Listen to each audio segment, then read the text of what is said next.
recently, that is to say, for the past couple of years, even before COVID happened, but especially after it, I noticed a lot of people started visiting Slovenia. I noticed a lot of vlogs from people visiting the country popping up in my feed, and indeed, as I am from Slovenia, and specifically from Ljubljana, I noticed the amount of tourists each year is seemingly higher than the previous year. And what I also noticed was that the people making those vlogs don't really talk about the history behind the things that they are filming. That is not to say that nobody does it, just that nobody that I saw has done it. Furthermore, what I'm going to talk about in this video, as you can tell by the title, are the sorts of things that are not discussed much, even among the locals. Because I don't think the internet, or YouTube specifically, needs another history video talking about the Battle of Agincourt or Cannae or some incredibly famous historical figure like Caesar or something like that. I should also make it clear that I will try to do my best to provide sources and citations, and hopefully I'll be able to do so for every truth statement that I make, but if I will talk about something that I only remember from my lectures, or if it is something that I only remember from back when I was studying, but I no longer have the source material to back it up, I will make it explicitly clear that that is the case. I hope you understand, as I am not making any money from this. I cannot really justify hunting down all the various books and articles to back up every claim that I make. Nevertheless, like I said, I will do my best in that regard.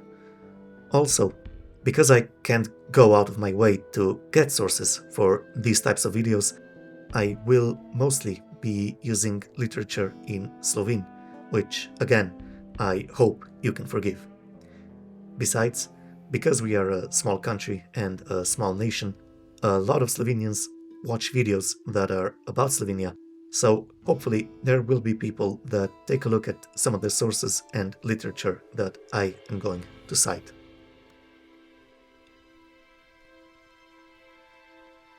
The first and oldest little fact that actually is fairly well known is that in Ljubljana there is the world's oldest wheel in the Ljubljana City Museum. At least that is what I have been told years ago. However, now it seems like that might not be strictly true.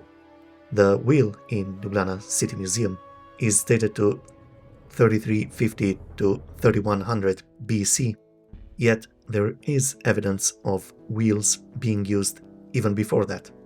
This period of time is not my forte, so instead of recapping the video where I learned this from, I will instead simply recommend you go check out Davies' history. He talks about this topic specifically in his video titled "Which Ancient Society Really Invented the Wheel?" But I would recommend the channel if you are interested in history in general, and I would especially recommend it if you are interested in Bronze Age history. Much like I said that I do not think the internet needs more videos on famous battles, I do not think the internet needs more videos on the Bronze Age collapse, and indeed, Davies' history talks about the Bronze Age outside of the Middle East and about topics that I don't see any other channel discuss. Going back to the wheel, while it seems like it is not the oldest wheel in the world, it certainly seems to be the oldest discovered wheel of a certain type. That type being the wheel fixed on an axle. And either way, from what I can tell, it is the oldest functioning wheel that we actually have discovered. That is to say, it is the oldest wheel that was used as a wheel, not merely for decorative purposes or something like that. Again, for more on that, check out Davies' history.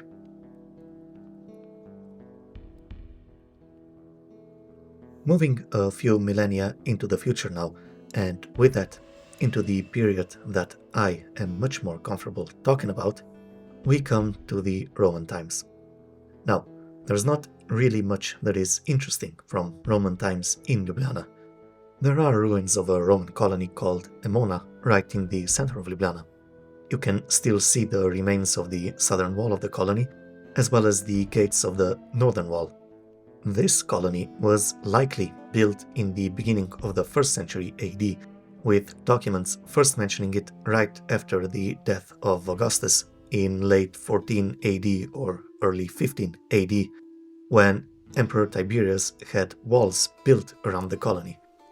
What might be a bit more interesting, however, is that this colony was built as a civilian settlement and not as a military camp of the 15th Legion, as it used to be believed.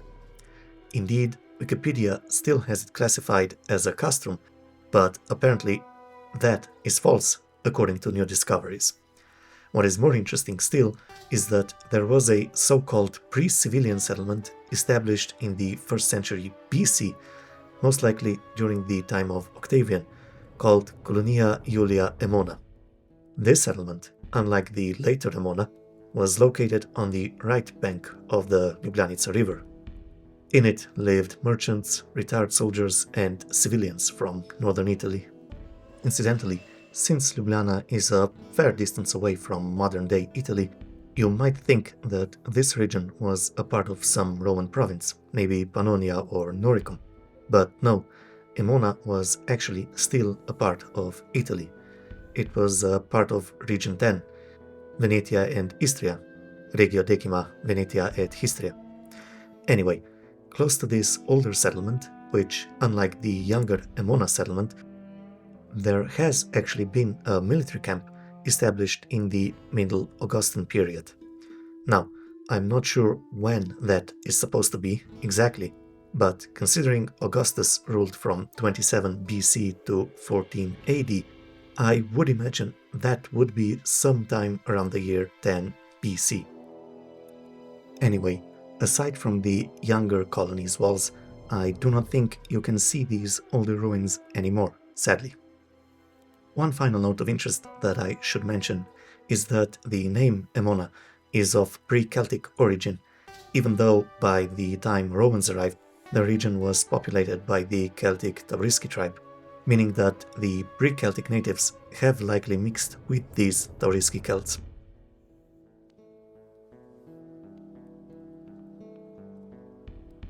When I first conceptualized this video, the idea for this part was to talk about how Ljubljana became a part of the Habsburg lands. However, as I started reading about this process, it became clear that this process was very complicated, much more so than I remember. So, what I'm going to say here is going to be very simplified. Instead, I will talk about this process in much more depth in a future video, in which I might very well talk about this process for all of Carniola, or maybe all Slovenian lands. I want to talk about this because I feel like, and I may be completely wrong in this assumption, of course, but I feel like most people know that these were Habsburg lands, but I do not think they realize that these became Habsburg lands relatively late, only towards the end of the Middle Ages. Before that, as you will be able to tell from the maps, these lands were divided among many different noble families. I should also say I am again skipping some 1000 years to remain within the scope of this video. But to be very brief, during this time the Slavs migrated into this area and the region became a part of the Holy Roman Empire as a result of Charlemagne's conquests. So, the local population at this point in time was Slavic, while the ruling nobility was Germanic. In order to not be too dry in this part, I will just say that since the year 796 AD, Ljubljana, alongside most of modern-day Slovenia, fell under the ecclesiastical jurisdiction of the Aquilean Patriarchate. I mention this because in 1077 and again in 1093, the Aquilean Patriarch was also granted the authority of the Margrave of Carniola. Now, at the beginning of the 13th century, Slovenian lands were divided among many noble families, as was true for most, if not all, of Europe at the time.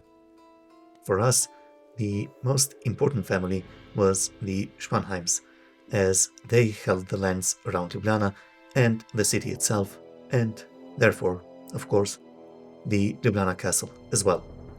Here I will be skipping a lot of dynastic politics, again for the sake of staying more or less in line with the theme of the video, but over the course of the 13th century, the various holdings in modern-day Slovenia got consolidated under the probably more well-known Babenberg family. The Babenberg family died out in 1246 with the death of Frederick II of Babenberg, and Ulrich III of Spanheim used this opportunity to marry Frederick's widow in 1248, with which he greatly extended his holdings, and after 1251 he even called himself the Lord of Carniola, Dominus Carniole. After all that, however, the Aquileian Patriarch still had claims to Carniola as its margrave, and after a war between Ulrich and the Patriarch in 1261, Ulrich got the last remaining holdings of the Patriarch in Carniola. With that, Carniola was no longer a march, instead it became a land, dominium or Herrschaft in German, and Ulrich, as its lord, became a territorial prince, Prinzepster. I promise that was as short as I could make this without making it too boring, but still making it coherent. We are close to the end of this process now, and this is going to be much more streamlined. So, after all of these achievements, Ulrich III died seemingly without an heir in 1269. I say seemingly because I can't find anything that would state explicitly that he died without children, and in any case he had a brother, Philip, who died in 1279, and with him the Spanheim dynasty in Slovenian lands. But even though he had a brother, Ulrich made an inheritance contract with his cousin Ottokar II of Bohemia, whom Ulrich promised all his lands upon his death. So, in 1270, Ottokar secured these lands, and after securing even more gains in 1272, he provoked the ire of the newly elected German king, Rudolf I of Habsburg.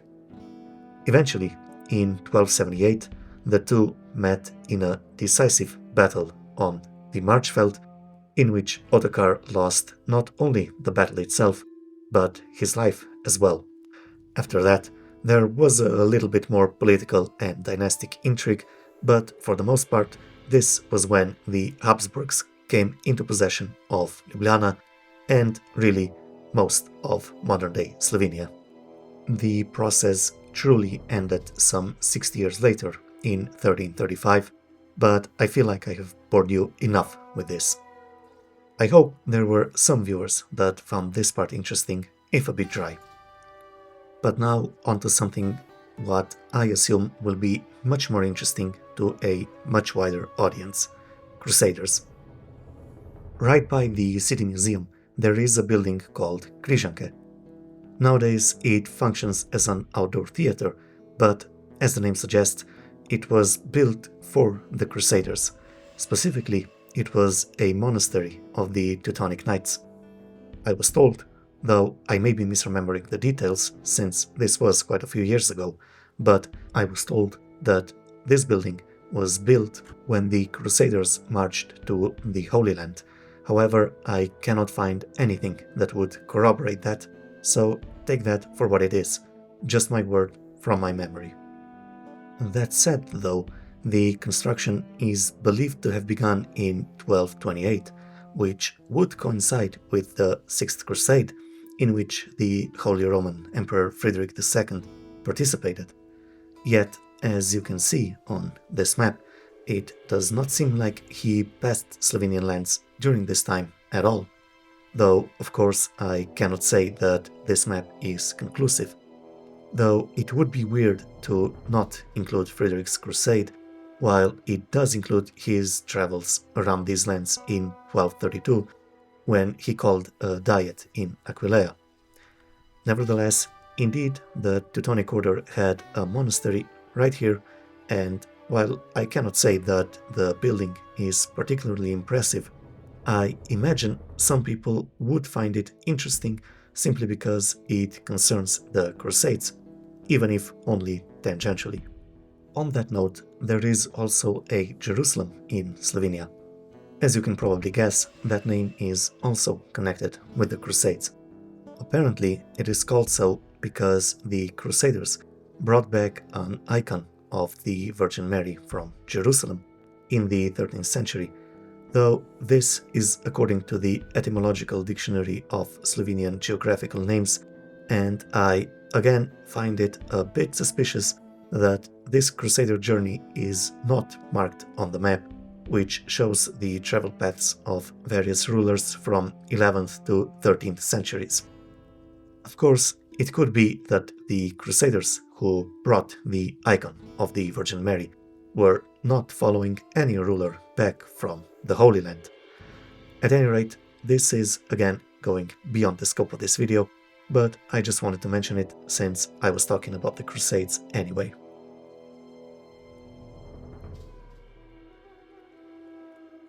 Moving on another 600 or so years. After the Wars of Coalition ended, Great Britain became the undisputed great power of the world, at least until the latter part of the 19th century, when Germany began to compete with it. The victims of the changes of the 19th century were those individuals who could not adapt to these changes, such as peasants and handweavers, and obviously all the colonized peoples.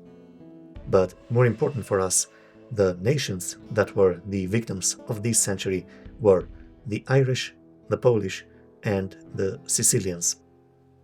And the century ended with the collapse of three empires: the Austro-Hungarian Empire, the Ottoman Empire, and the Russian Empire. But that is a topic for another day. What I want to focus on here is the events of 1815 and what followed from that. After Napoleon's decisive defeat in the Battle of Leipzig, which ultimately led to his abdication in 1814, the belligerent countries convened at the Congress of Vienna. Napoleon abdicated and was exiled to Elba in May of 1814. However, the Congress was still ongoing in February of 1815, so clearly the powers at the time could not come to an agreement of what they wanted the post-war Europe, and indeed the whole world, to look like. But in that February, Napoleon escaped from Elba, forcing the European monarchies to contend with him once again. Bonaparte entered Paris in 3 weeks after returning to the continent, forcing the king, Louis XVIII, to escape for the remainder of those so-called 100 days. I'm sure most of you watching this know this, but the period is called 100 days because that is the period between Napoleon's return from exile and his final defeat at Waterloo. That said, on the 18th of June, he attacked the British at Waterloo, where he was famously defeated and subsequently exiled to St. Helena, from where he did not manage to escape. Back to the Congress of Vienna. After these 100 days, the Congress reconvened, and if before you could blame the representatives of the victorious powers that they had been lollygagging, after the events of the 100 days, you could no longer do so. The victorious powers were determined to reinstate the powers and rights of monarchies without paying any attention to democratic values or desires of various nations. Any disagreements were resolved simply by taking from the defeated. The Holy Roman Empire was not reinstated, and the Confederation of the Rhine was dissolved. They were to be replaced by the German Confederation. Prussia demanded Alsace, Lorraine, and Warsaw, but instead got Saxony. Austria lost its Dutch holdings, but got a big part of northern Italy. Obviously, there were more territorial changes, but these are the ones that matter for this video. To combat any ideas of a revolution, and even any reforms that would not be sanctioned, an alliance, so-called the Holy Alliance, between Russia, Prussia, Austria, and Great Britain was formed. These powers agreed to convene congresses whenever such a need would arise.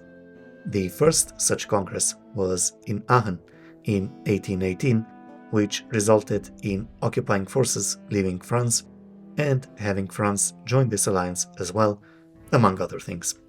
But already at the following congress in 1820 in Troppau, modern-day Opava, there were disagreements between the great powers, with Great Britain and France being disinterested in intervening in Naples, where there was a liberal uprising that forced the King of Two Sicilies to agree to a constitutional monarchy. At this point, I should note I am filling some of the blanks from memory, but most of the information I am stating here is from Norman Davies's Europe, a History. So, the following year, that is in 1821, the Congress convened again to discuss a military intervention in Naples. Again, Great Britain sent a representative, Lord Stewart, but without any powers, merely to observe, whereas Austria, Prussia, and Russia were, so to speak, fully present. Even France was represented by a plenipotentiary, just like Prussia, while Austria and Russia were represented by the emperors themselves, Francis I of Austria and Tsar Alexander I of Russia. This congress was held in Laibach, that is to say, modern-day Ljubljana, and in fact, this square, which I am showing right now, is called the Congress Square in memory of this event.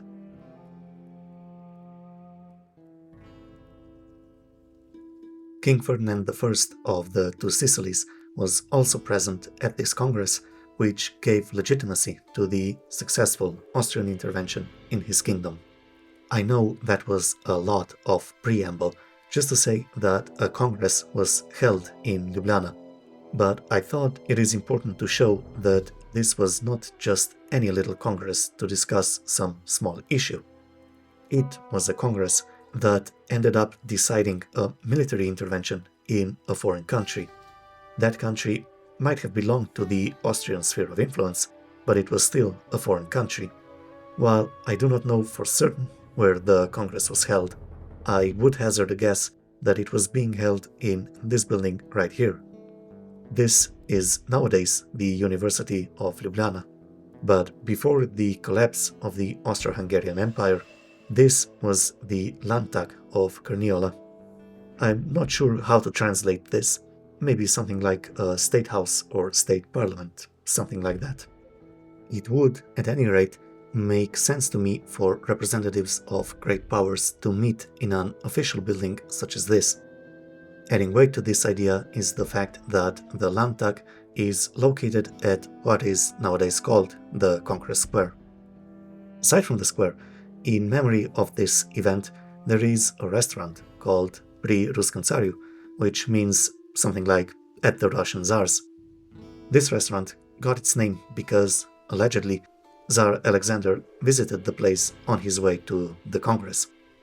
There is a commemorative plaque on the house stating that the Tsar visited on the 7th of January 1821, and if the owners of the house lied about that, they certainly went to great lengths to do so for the sake of marketing.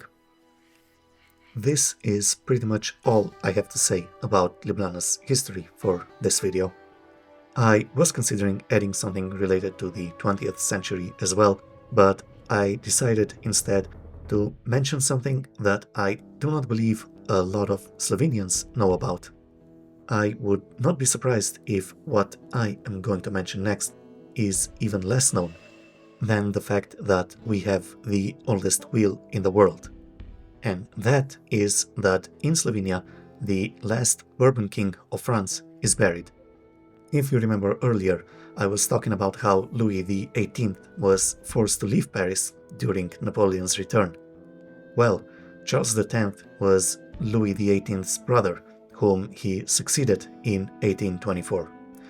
I will not go into much detail here, so this is something I am again speaking about from memory, but his story basically went like this. Charles X was a staunch reactionary.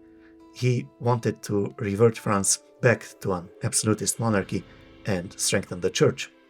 His people naturally did not particularly like that, and so to divert attention from internal affairs, he sanctioned an invasion of Algeria in 1830. That did little to calm the population, and so another revolution broke out in France in July of 1830, called the July Revolution. As a result, he was forced to leave Paris and France along with his family. They first went to Scotland, then to Prague, and in 1836 they finally arrived at Gorica. Just 17 days after they arrived there, Charles X died due to cholera. Allegedly, during his dying days, he was looking at Kostanjevica and he expressed his wish to be buried at the church there. Thus, Kostanjevica became the so-called Little Saint-Denis, and Charles X became the only French king to be buried outside of France and the only king buried in Slovenia. The remaining family members wanted to be buried alongside him, so his oldest son, who would have ruled as Louis XIX, is also buried there, as well as his wife, Mary Theresa Charlotte, the wife of Louis XIX, who died in 1851. Charles X's grandson, who would have reigned as Henry V, is also buried here, along with his wife, Mary Therese Beatrix Gaetana. I have personally been there at this church, and I have to say, while the crypt is really nothing special to look at, it is interesting simply for the fact that it is the only one of its kind in Slovenia, that is to say, that it contains the only kings buried in the country. With that, I have come to the end of this video. Like I said, I have thought about including something from the 20th century as well, but I do not want this video to go on for too long, since I do not know how this is going to be received, considering this is a completely different topic to what I have discussed in the past. That said, and I have never done this before, but this time I will ask if you want to hear more about such less discussed history topics, that you subscribe, as unlike with my previous videos, I am certain to make more videos like this one.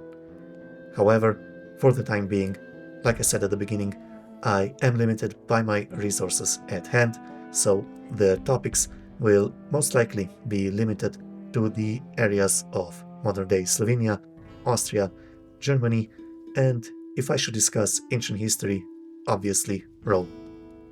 Because while we did have classes called Global History in X period, that global part usually began in France and ended in Germany, more often than not. So, again, if you want more videos in the same vein as this one, please subscribe. But regardless, thanks for watching and bye for now.